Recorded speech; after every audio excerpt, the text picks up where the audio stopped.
یا ان کو نہیں پتا تھا تو کسی پہ رحم نہ کرے، وہ کیا میرے اس نسل پہ رحم کر دیں گے؟ اگر ان کو پتا ہے اللہ نے ان کو اختیار کیا ہے کہ سب کچھ ہو سکتا ہے، جب امام عالی مقام کی زبان سے نکل گیا کہ تم سے میری نسل چلے گی تو کوئی یزیدی تم کو مار نہیں سکتا، اب اس سے اندازہ ہوتا ہے کہ امام عالی مقام کو کتنا اختیار تھا،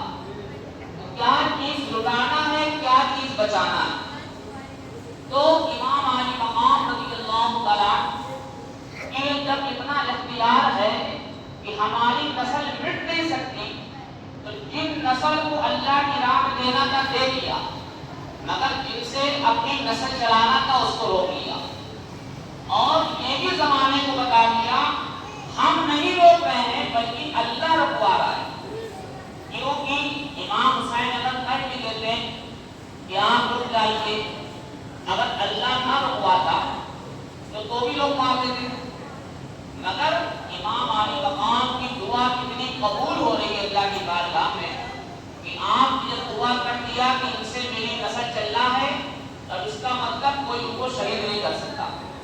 اور آج پوری دنیا میں جہاں بھی حسینی اولاد ہے امام زین العابدین کی اولاد ہے،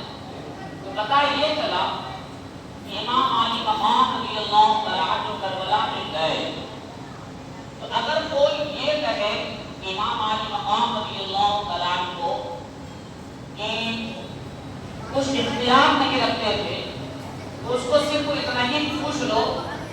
کہ جو یزیدی کسی پہ رحم نہ کرتے عورتوں بچوں پہ جو رحم نہ کرے، وہ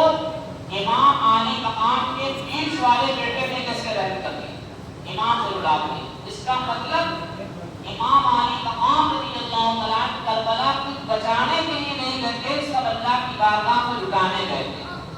خالی دو چیز بچایا ہے، ایک اسلام بچایا ہے، ایک اپنی نسل امام زین العابدین کو بچایا ہے، باقی سب کچھ اللہ کے راہ میں لٹا دیا۔ اب کیوں بچایا اپنی نسل؟ تاکہ انہیں نسل میں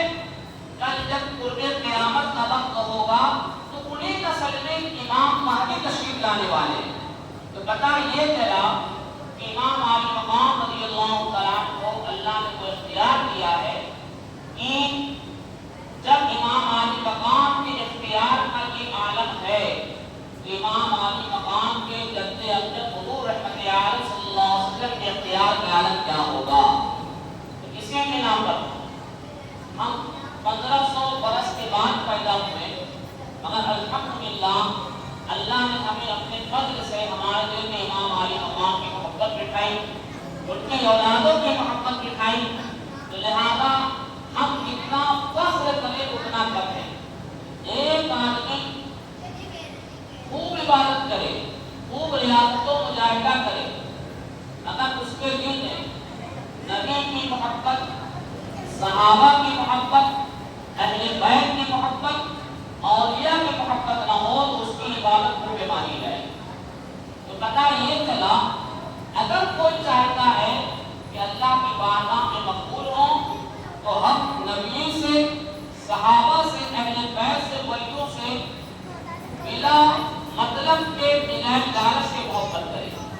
تاکہ یہ محبت دنیا کے ساتھ ساتھ آخرت میں بھی کام آ جائے اور حضور کی شفاعت ہم کو نصیب ہو جائے۔ رب العزیز ہمیں ان باتوں پہ عمل کرنے کی توفیق عطا فرمائے، اور کربلا میں امام عالی مقام رضی اللہ تعالیٰ نے درس دیا ہے، وہ صبر کا درس دیا ہے، استقامت کا،